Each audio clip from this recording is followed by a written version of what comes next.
Hello and welcome to Quarterlight, your car brochure channel, and in today's episode, the Ford Scorpio.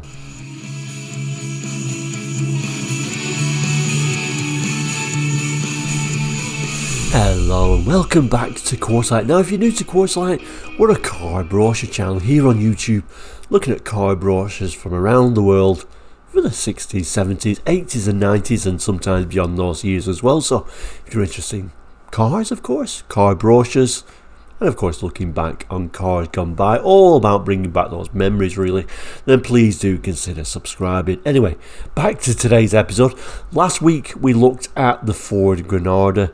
This week we're looking at we're still looking at the Granada really, just the higher spec models in the UK and Ireland. We're called the Scorpio. So that's what we're going to do today. So let's throw that particular brochure on the board and let's talk a bit about it. And we'll see it in this particular brochure. Now, if you've not seen any of this series, we've been looking at the March 1987 Ford all-range brochure. Don't worry if you've missed any of the episodes. I'll do a link at the end. But we're right at the end now. We looked at the Granadas last week and we said, you know, if you've got any questions about these Granadas, if you want to look at some of the specs, jot it in the comments. We'll talk a bit more about it this week. However, what I ended up doing, I'm actually making this video before the other video comes out. In fact, I'm making it the next day.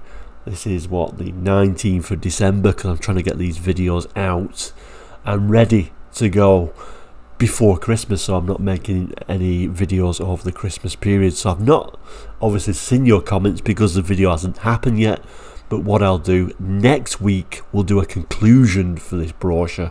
And I think what we'll do, any questions overall about the brochure, any specifications you want to look at for any of the Ford cars in March 1987 and indeed February 87 when it was the pre-facelift, which also included the Capri, ask any of those questions in that, and then we'll do a proper overview next week. I think that's probably what we'll have to do, and that'll actually be in the new year. So if you did comment on the previous episode, I'll save those for essentially next week, and we'll talk a bit more about those in a little bit more detail, if that's okay with you, because like I said, I'm trying to do these videos before Christmas because I really don't have the availability to make these videos in the Christmas period. Children, they don't want me sitting around making videos, do they? So what we'll do, we'll turn to the page we're going to look at today, and here it is. And like we talked about last week, really Scorpio at this time, even though everywhere else in Europe was calling the Granada the Scorpio anyway, but in UK and Ireland the Scorpio was more of an upper range model, like a higher end trim level really to our Granada, although in this brochure they're treated as a separate car completely. But we can certainly see, if we zoom in a little bit on this picture, even though it's a terrible image and it's all shiny and black, we can make out, leather seats, alloy wheels, all the fancy bits that possibly you might think of options for the gear model. But anyway, they treated the Granada a little bit differently now, didn't they? But let's turn to the first page, see how this range starts. And the first model up is just quite simply called the Scorpio, and you can get the four-wheel drive version of that model as well. More extras overall. I don't believe this one has got leather as standard. There is another model higher than this actually.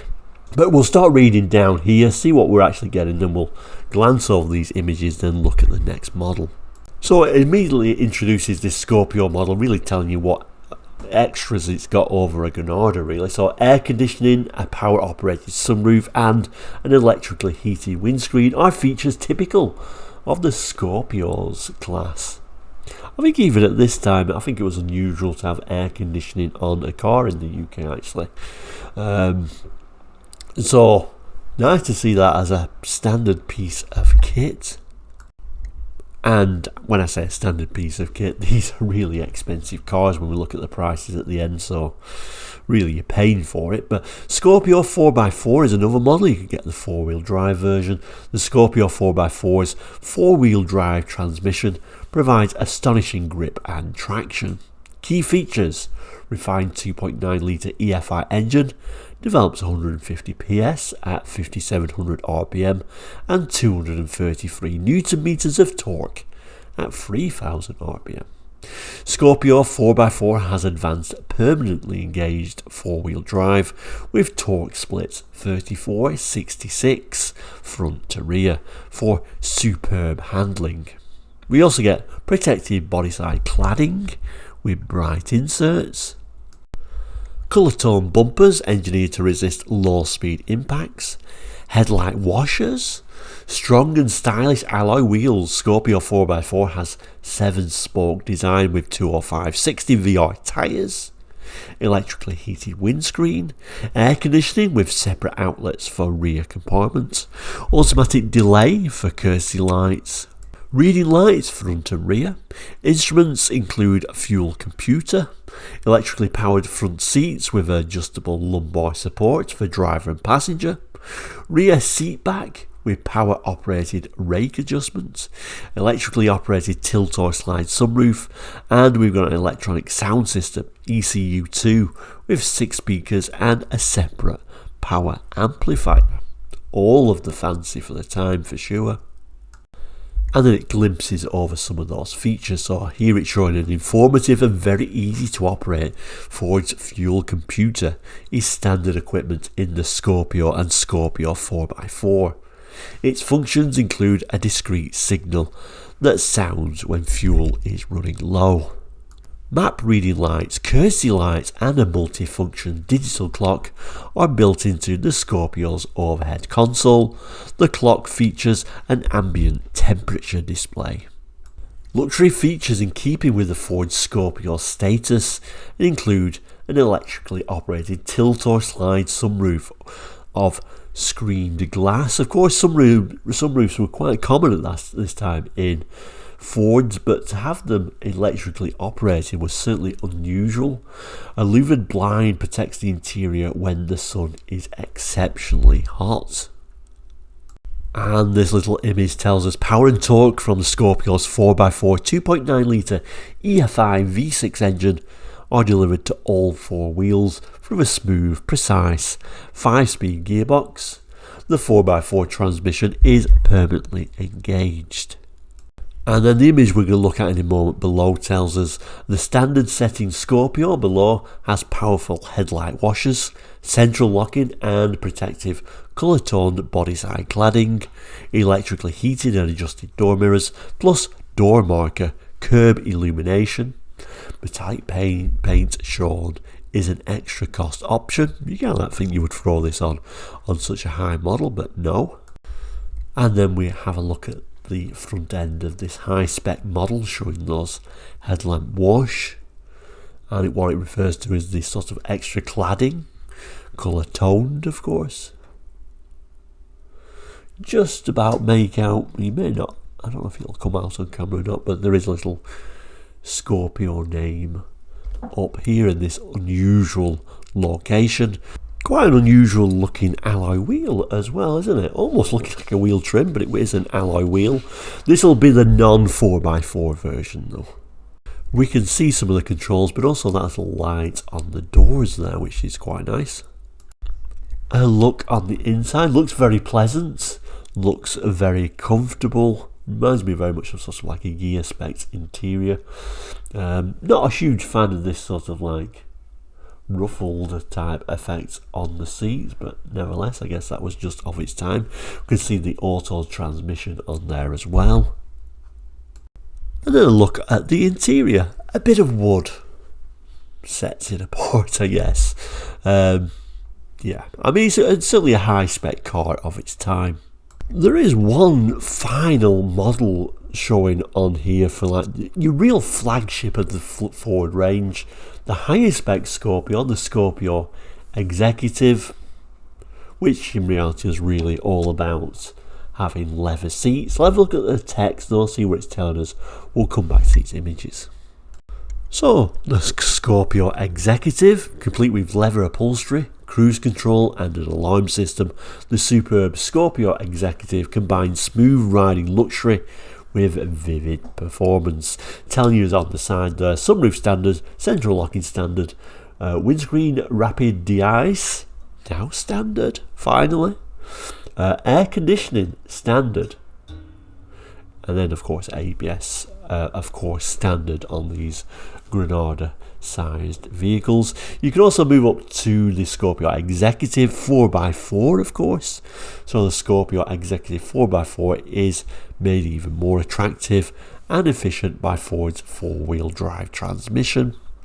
These are big money though, and we'll have a look at the prices in a moment, but I'm not sure who exactly bought these.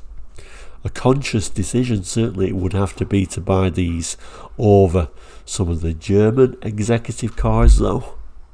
And of course, by German executive cars I'm thinking of cars like BMW, Mercedes, which I'm presuming this would be in the price range of, although you probably find there's more features on these cars, but I would imagine a higher depreciation than some of those. Although in some ways I actually preferred Ford to some of those cars, I must admit. But anyway, key features include smooth and flexible 2.9 litre EFI V6 engine, developing 150 PS at 5700 RPM and 233 Newton meters of torque at 3000 RPM. Scorpio Executive 4x4 has permanently engaged four-wheel drive system, limited slip differentials with viscous coupling, provides smooth progressive control of wheel spin. Anti-theft alarm plus high security locks and central locking with torch key. Alloy wheels. Executive 4x4 has 7-spoke design with 205 60 VR tyres to enhance four-wheel drive system's efficiency. Tinted glass, electrically heated windscreen, electrically operated front and rear windows, electrically heated and operated door mirrors, cruise control, seats trimmed with high-grade leather, front pair have adjustable thigh supports and side bolsters, electrically operated tilt or slide sunroof, top quality electronic sound system ECU2 with 6 speakers and separate power amplifier. So a nice little side image in a lighter colour to finally appreciate the car a little bit better. It tells us the Scorpio Executive features include leather trimmed seats, of course, fully adjustable front and rear head restraints, and separate heater controls for the rear compartment. The Scorpio Executive below has an optional graphic equaliser at extra cost. We'll have a look at that interior image in a moment.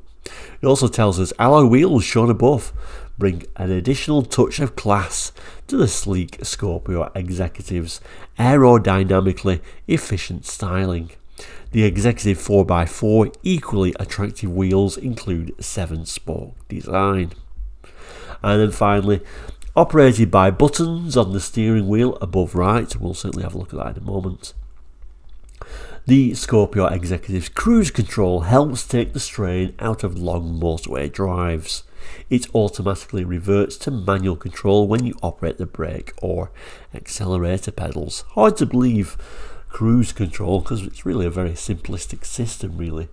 Was only really seen on these high-spec models in the 80s.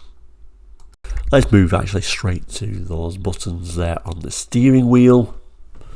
We've also got this image again, same as last time. I think it's, let's just see what it's saying. It's going to be air conditioning, isn't it? Ford's air conditioning system for the Scorpio Executive was tested in conditions that range from the freezing wastes of Finland to blistering deserts. Micro switches control the electrically heated front and rear screens.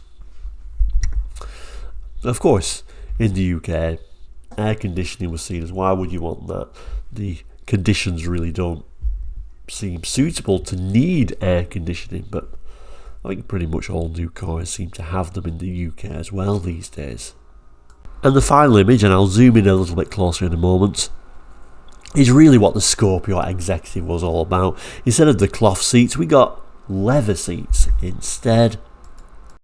Leather, of course, was always seen as a sign of luxury, although I must admit I always absolutely hated leather, and I would certainly spec any car without it, although you could argue it certainly lasts a bit longer than a cloth seat. The only thing about Ford leather seats, they always look really baggy for some reason. I know it was the style and it was designed to look like that, to give it a few more dimensions to the material, I guess. I don't know. To me, it always looked like it was too big for the seat. I never really liked that baggy look, although certainly very much intentional to be like that. Move the camera along. You can see there's a bit of wood on there, not much more to see. It's a very dark interior as well when you get these black leather seats. Not for me, but I can understand why people would think this is the height of luxury. And that takes us to the end of the Scorpio range. So that gives us a bit of time to have a look at the colours and the prices. And then, certainly in this one, if there's anything particularly in the specification you want me to look at, I'll certainly have a look at it. We've got things like on this page, like options that maybe we could have a look at next week. But let's look at the colours first. So first of all, it tells you the pattern for the seat fabric. So the L's got Newport, GL's got Strobe, the Gear's got Astral, and the Scorpio's got Athos, and then the Executive, of course, has got Leather. So colour availability, we can have diamond white, we can have ivory, except for the basic L model, which is unusual, but ivory at this time was becoming quite popular for Fords. There's a few people that quite liked ivory, and maybe they said, well, maybe that's a bit of a luxury colour, the L can't have that, I don't know. You can also get in flat colours, burgundy red, galaxy blue and black at extra cost. And then moving down, I know it's only small print, so I will go through it all. Metallic colours, Strator Silver. How long has Strator Silver been a colour for Ford? They really liked that colour Ford, didn't they? Silica Gold, could not have that for your L. Silver Sage, could not have that for your L. Chestnut, sorry, if you got the L, you can't have that. And then they could all have Regency Red. Crystal Blue, Willow Green, was quite a limited colour actually. In fact, if you go back to Silver Sage, the L, GL and Gear, you couldn't have Silver Sage, could you? It looks like that was just a Scorpio colour. Interesting. And if you go back to Willow Green again, I was going to say, you can't have that for the L, and you can't have that for the Scorpios. Interesting. So just a GL or a Gear colour, unusually. Mercury Grey for all, and then the colour Metallic Raven, not for your L. So certainly the L model, I think, wasn't the bargain of the range, but certainly a more limited colour palette. And then the full Granada and Scorpio price list. Last week we just looked at Granada. This week we've added Scorpio. So they're expensive is what I'm going to say. So a Scorpio 4-speed automatic, as in just a 2-wheel drive version, was £18,207.15. £20,467 for the 4-wheel drive version. And if you wanted that Scorpio on that leather, the standard model was £19,246.08. And then the most expensive model, the Ford Scorpio Executive, an eye-watering £21,339.76. Might not sound a huge sum. Well, I would struggle to pay that now, to be honest with you. But this is February 1987. That is a crazy amount of money, isn't it, for a vehicle that's got a Ford badge on it. So either you really loved Ford and you really appreciated those extras that the German cars probably didn't have, but I think you was probably in a minority. I don't know how many Scorpio Executives were sold. Did anyone actually receive these as like your company car? You would certainly have to be very high up the ladder to get one of these as a company car, but that's the other option where these could have gone to, I guess. I'm going to say high depreciation. I bet you could buy these pretty cheap. 5, 6, 7 year old, I would imagine. So that's probably where you would buy these. But when you compare it to a Granada L at £9,625, and then your top of the range model is more than double that. It just really shows that Granada L, if you weren't too worried about all that equipment, was probably the model to actually get. Your opinions always welcomed, of course. There is actually a nice little image there at the end that shows some of the sort of accessories for the models you could get, some nice little photography in there. So I'll show you that next week, as well as answering your questions, any sort of specifications for any of these Ford models you want me to have a look at. I can cast my camera over there and talk about that, so I'll try and ask any questions for any of the models in the brochure, including the month previously that included the Capri and the pre-facelift Sierra. And maybe if you wanted me to do more comparisons with the specs, give me a shout out for that for sure. And we'll do a bit of a wrap up, choose which is our favourite model in the brochure. We'll do that again, and then we'll kind of like wrap that up. I don't know how long that episode will be, kind of depends how many questions there are, I guess, but that will be next week's show, and then we'll move on to something new. But thank you so much for watching today, and indeed if you watched all the episodes in this series, I really appreciate it. Thank you so much. We're really starting to gain a wonderful car community on this channel, which I love. That to me makes me happier than having thousands and thousands of subscribers really who never comment, so that's always nice to see. So thank you for those people. I really appreciate it. I'll end as we always do by saying, if you've not done already, please do consider subscribing. It is all completely free. I'll end with this image of the Ford Scorpio non 4x4 version. Kind of reminds me, I don't know how you felt about this Scorpio name being the highest specs model, but I always prefer to see a gear badge on there, so I think I would drop down a model just to have that nice gear badge on. Maybe it meant more to me from looking at cars at the past.